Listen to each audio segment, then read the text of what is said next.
Here we go. Oh, shit. Hello. How are you guys? You know what? This is just for, I'm going to press record. Let's get this started. I completely forgot that I am supposed to talk about the lifestyle party this week. I'm calling an audible once again. I have been wanting to talk about the mismatch in sex drives in relationships. And so today we're going to talk about that. But I promise you, I'm going to give you my lifestyle party overview. I might do a bonus episode. I have so much stuff going on. I swear, I wrote a lot of notes. And at the very end, I thought, oh shit, I forgot to talk about the lifestyle party. Like what? And it's not an afterthought. It was an amazing event. It was a blast. And I have a lot to say about it and share. But I wanted to focus on this, and so here we go. By the way, how are you guys doing? I'm going to start this episode off with, this is behind the scenes for YouTube. I'm going to start this episode off for my audio version, but I am excited to talk to you guys about something that I feel maybe you can resonate with if you're in this midlife phase with me. So let's get started. Okay. A nympho meets a prude and then they get into a relationship together. Not necessarily all true, but I'm finally addressing the biggest question that I get since I started this show. Adrian, how do I get my partner to match my sex drive? This question comes from both men and women, by the way. I do want to note that. But before we get started, this is a midlife podcast after all, and I want to talk about something. I want to talk to you about happiness. When you think about life and the ages, that we go through, I feel like ages 0 through 25 are probably the most happy in your life. And partly, I think it's because ignorance is bliss. Life hasn't gotten heavy yet. And although you may feel a little lost and you're worried about what everyone else is thinking of you and how you can impress your friends and family, whatever, you're still really fucking happy because life hasn't happened to you yet. You know what I'm saying? 24 through 45 is when shit gets real. You're making big life decisions, having kids, getting a mortgage, legally defining shit. Life stressors become very real and very present in your life. People that you love, friends and family, start going through things, illnesses, and some may even die. It's around this midlife phase, especially, I feel like life can get very hard very fast, and I kind of feel like it happens overnight. I swear, in the last year alone, I think about, my major health issues and then health issues, personal problems. And I mean, so many of my loved ones are going through some pretty serious shit right now. I wish I could share more, but it seems to be everywhere. And everyone I know, someone's going through something. And it's kind of all happening at once. Dare I say, the midlife years, they're some of the toughest and probably some of the most unhappy. I'm not trying to dwell on that, but it's this kind of feeling like that.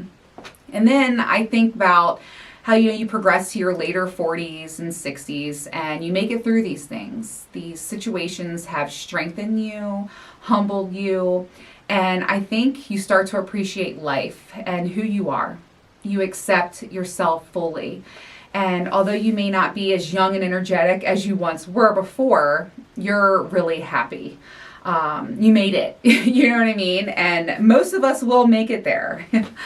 Why am I talking about this? I've said it before many times on this show. It is okay to not be okay. This phase is hard. And, sometimes it really sucks. I feel like people just don't even talk about it either. But I do want to say this is about the journey. And we're all in this together. And I feel like that happiness, it's a waiting. Like I can see it, you know what I mean? Like I said, it feels like it happens overnight. And life just starts hitting you hard and fast. I like it hard. But I just want to say that if you're feeling this way, you're not alone. Life can be lifing and it can be very heavy at times. I mean, I wish I could share what is going on in my life and in my friends' lives and my family's life. But I just want to say that we are all in this together. Okay? All right, now let's get into what I really want to talk about today, and that is mismatched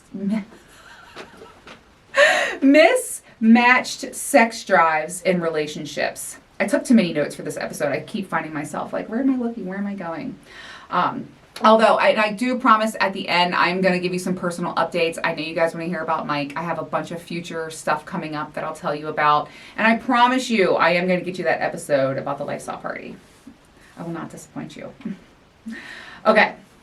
When we talk about, like I said, the number one question I get from a lot of people is, Adrienne, how do I get my partner to have the same sex drive as me? I want it more than them. Or, my partner wants it all the time. I really don't know how to satisfy him. I wish I had your sex drive. Whatever it may be. And I just want to say, I can relate to this so much. I've kind of been on both ends. In my marriage, I was not interested in having sex. I know. Even for me, right? But I wasn't. And then in my last relationship, he couldn't keep up with me. And I was the one that was getting rejected. And I was the one that always wanted more. And so it's really hard to find that balance. So I just want to tell you, I relate. I'm going to give you some things and some tips and some ways that I think can help improve that for you. Okay. I want to start by saying that everything, I truly mean everything when it comes to fixing anything in your relationship begins with communication. Okay. It's funny to me how present sex is in our lives. It's everywhere and it's so important to majority of us. However, it's still a very tough subject to discuss, especially with our partners. Let's change that. Okay. I will say that is one thing that I have improved in my life over the last couple of years is I no longer settle. I no longer not speak up, my needs, wants, and desires, especially with my partner. And it has made an incredible difference in my life, especially my sex life. Okay. I think you have to have a safe, healthy, and effective communication with your partner to have the emotional contact. I can't fucking speak. I hate when I write too many notes. This is what happens. Okay.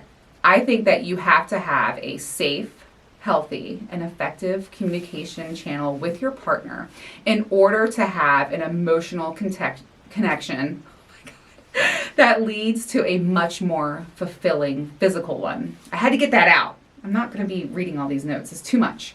I really do believe that. I think about with, my ex-husband and how I hid things and hid who I was from him. And then especially in my last relationship with my ex-boyfriend, I hid toys. I didn't tell him, things that I wanted to do or things that I was into.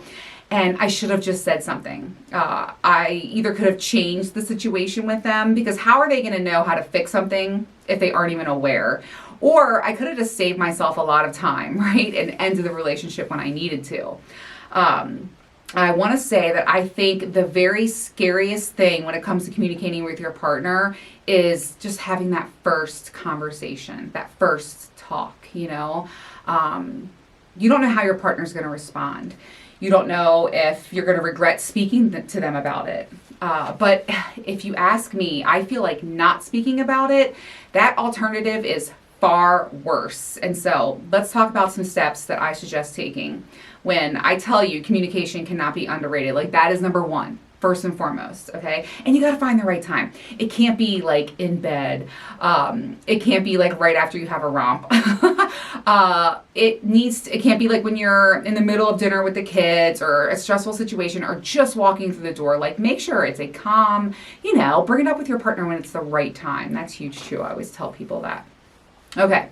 So my first suggestion is truly, this is for real, okay? Define with your partner what you're into and what exactly their needs are as well. And something simple you can do is you can ask your partner, from 1 to 10, where would you rate your sex drive? Where would you rate how important sex is to you? That really does help simplify things. So that's a great icebreaker way to start the conversation with your partner. And then you can gauge how high is their sex drive? What are the expectations to them there? And then also, what is important to them? What are they into? It's amazing to me how many people do not share with their partners that they really love using toys, that they're hiding toys, right? or that they've dabbled into the world of BDSM before and they want to explore that relationship again, but they're too scared to talk to their partner. Be specific, get detailed, and talk it out with your partner and truly define, what are you into? What number are we at here? I think that's a really good place to start. I also want you to think about redefining what successful sex means to you, okay? Sex doesn't always have to be penetration. I know, I can't believe I'm saying that, but it really doesn't. Intimacy matters just as much. I have finally found, a healthy relationship with partners in my life, and I've noticed that the intimacy is so much more now. When you're having these discussions, when you're exploring new things together, it really does build that bond, trust, and gives you that opportunity to be closer and more connected with your partner, leading to more penetration. Okay, so I want you to redefine what successful sex is. This might mean cuddling, massages, showering together, any other sexual activities other than intercourse. Mutual masturbation, that's a real thing and it's hot. Or even just having oral sex, you know what I mean? Like just have an oral sex session and that's it. By the way, that's great foreplay and also can definitely you're going to be wanting it later, okay? But really, truly, redefine what successful sex can mean for you. I will tell you, with all of the kitten time that Mike and I have been having, I never realized just how sensual and how hot and how erotic massage can be. It starts off very relaxing and then it becomes teasing. And the next thing you know, I'm like, I want to fuck. Like, I want to fuck now. Okay. I'm drinking coffee and it's like 5 o'clock. I'm that kind of person that can drink coffee and then just go right to bed. Okay.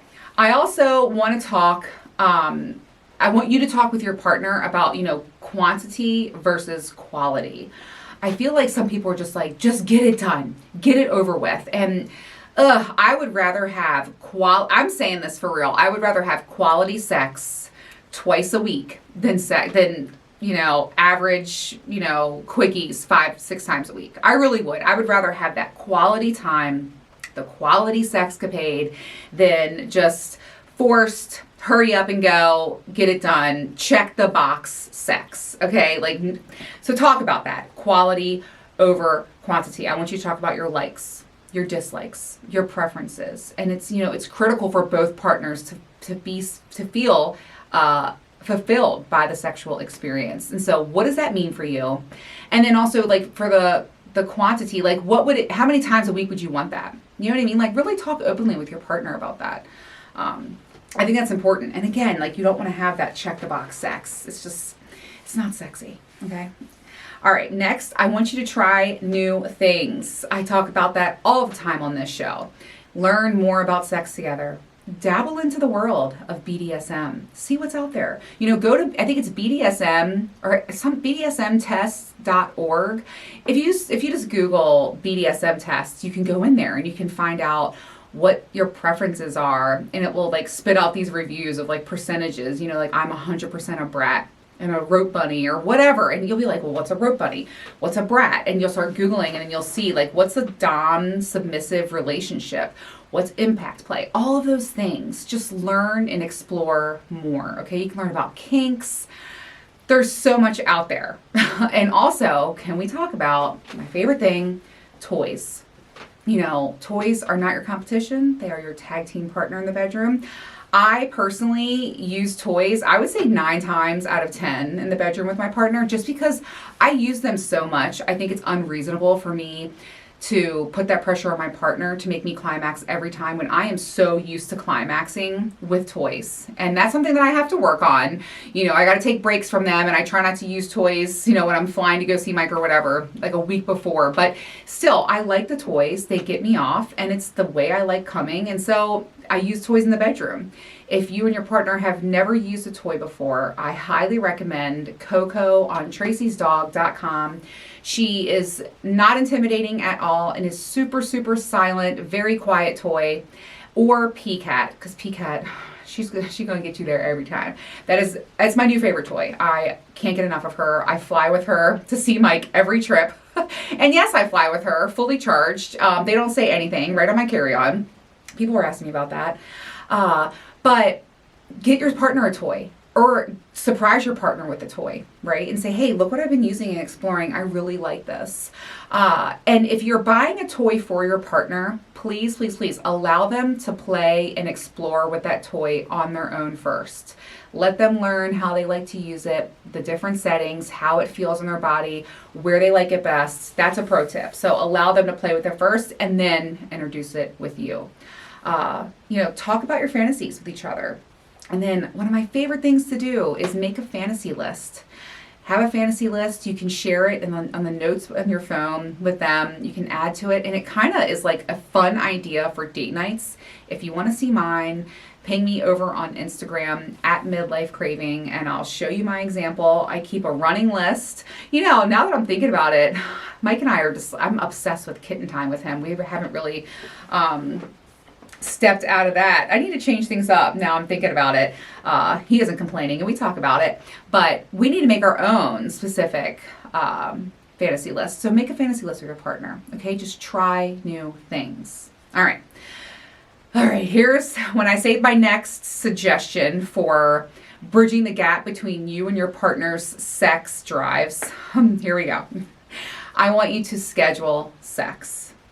I know. It sounds dreadful, right? Like I love spontaneous sex too. That is my fucking thing. But, life gets busy and it gets crazy. And I want to remind you, back when you were dating, when you first got together, think about it. When you're planning dates and scheduling events and you're like, hey, we should go here, or hey, we should do that.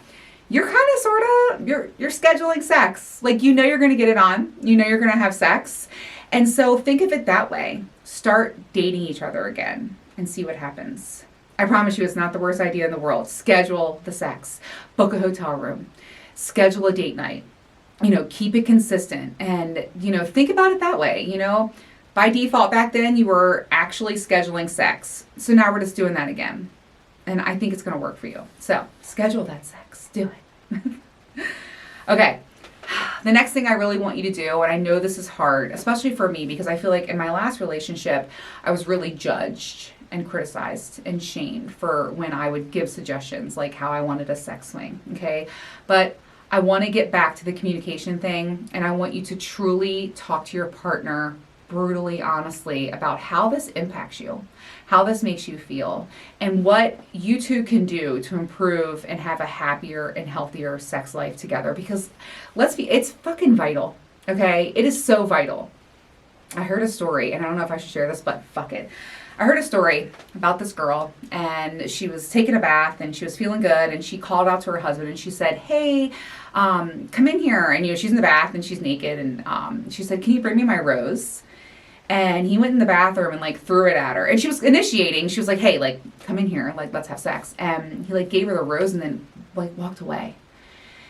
And that doesn't feel good, right? And then even I think afterwards she got in bed, went to bed, no moves, nothing happened, no action. And it can fuck with you. It can, reduce your self-esteem. It made me feel like every time I've ever been rejected, and I've been rejected plenty, especially in my last relationship, and it made me feel like shit.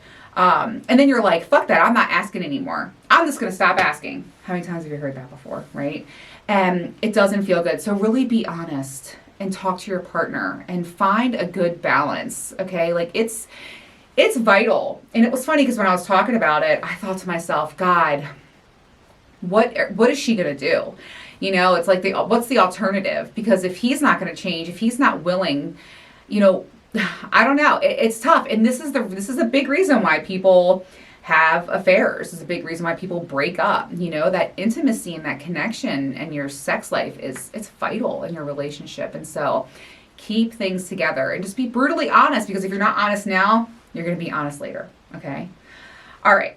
My last suggestion, and I love this one because I feel like it's made for me. I feel like it's definitely the way I'm going to be moving forward in all of my relationships. And I know it's not for everyone, but I do want to say, consider an open relationship. I have been in the lifestyle for 3 years now. And the couples that I know in the relationship, and we've all been friends for a really long time, that duration, I've never seen people so happy. I've never seen couples where I'm like, I love their love.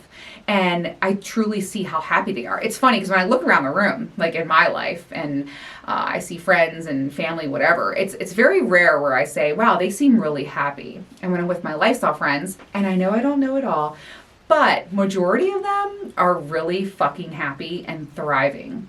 And I think that is a surefire way to help take the pressure off of your partner. Like if they're not in, God, the variety is everything. Like the spice of life and the lifestyle, it really is. Like, you know, I'm into this. Well, she's not. Like even with a couple that I love hanging out with, like, you know, I'll let you give me a facial and I'm really into deep throating or whatever. And she's like, oh my gosh, yes, do that for him. Because, and she really, you know, maybe she's more of a lover than I am. And these are all things where you can explore and change up the routine and get things from other people, which by the way, everyone's consenting adults. This is fully ethical, you know, ethical non-monogamy. Consider it. Like it may be a good option for you. Okay. If you want any advice about open relationships or where to get started or my journey in the lifestyle, please reach out to me over on Instagram. You can send me a DM anytime. You can also email me, midlifecraving@gmail.com. I really love hearing from you guys. I mean it when I say I want to be like your sex positive bestie. So I'm a safe place and you can reach out to me anytime. So consider an open relationship. Just consider it. Okay. All right. I want to wrap this up because I want to say, you know, navigating this subject with your partner, it's going to have some ups and downs. It's not always going to be perfect, but please know it's a journey worth taking with one another. God, what is it? 50 something? Is it over 50% of people, you know, their relationships, their marriage ends in divorce?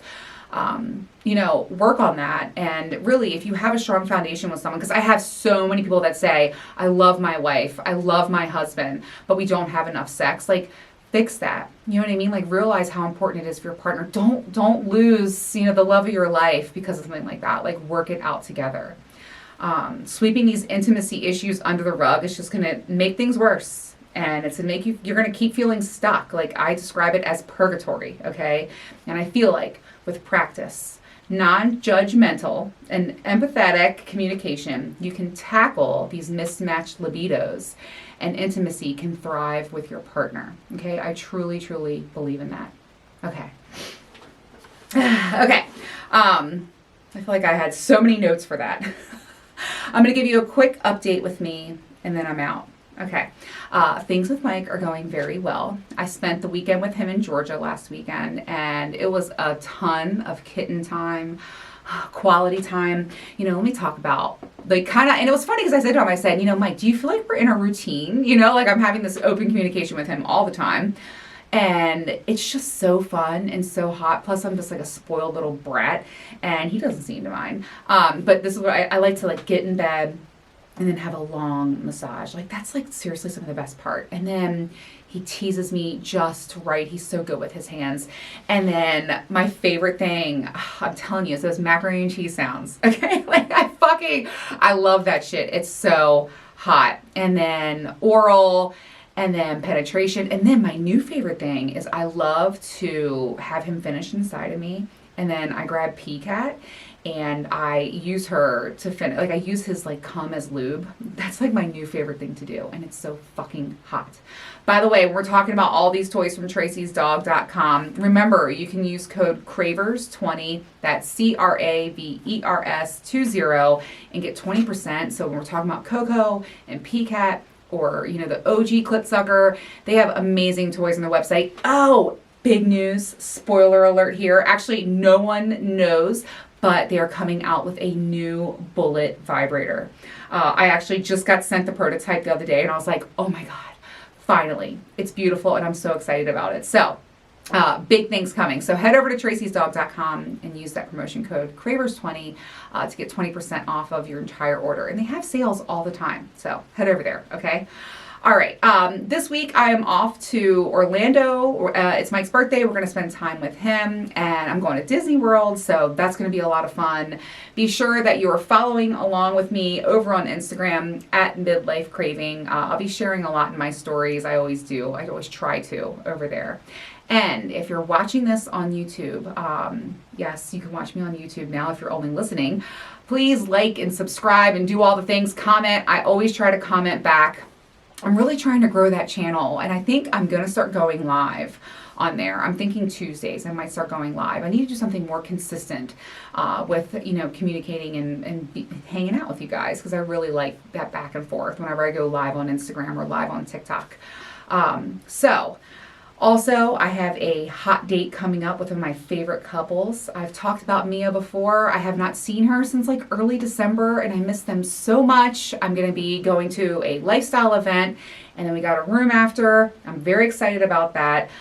Then I'm going back to Georgia. There's so much stuff going on, and I promise you, I will get that bonus episode out, or maybe the next episode. Who knows how, life is just lifing and just taking me there. So I will let you guys know. I will talk about the lifestyle party though. I pinky promise. Okay. So I will see you guys in 2 weeks, and send me a comment. And especially, I know a lot of you listen to this, and I know you in real life. Like, say hello. I miss you guys. And I want to get back to communicating more and just really reaching out and having that communication with you guys. So, all right, I'll see you guys in 2 weeks. I gotta go to fucking Disney World. Tough life, I know. I'm very excited about it, and I'm so excited to get the fuck away from this weather. Oh my God. Is it spring yet? Like, where is she? Somebody come get her. Somebody come get her.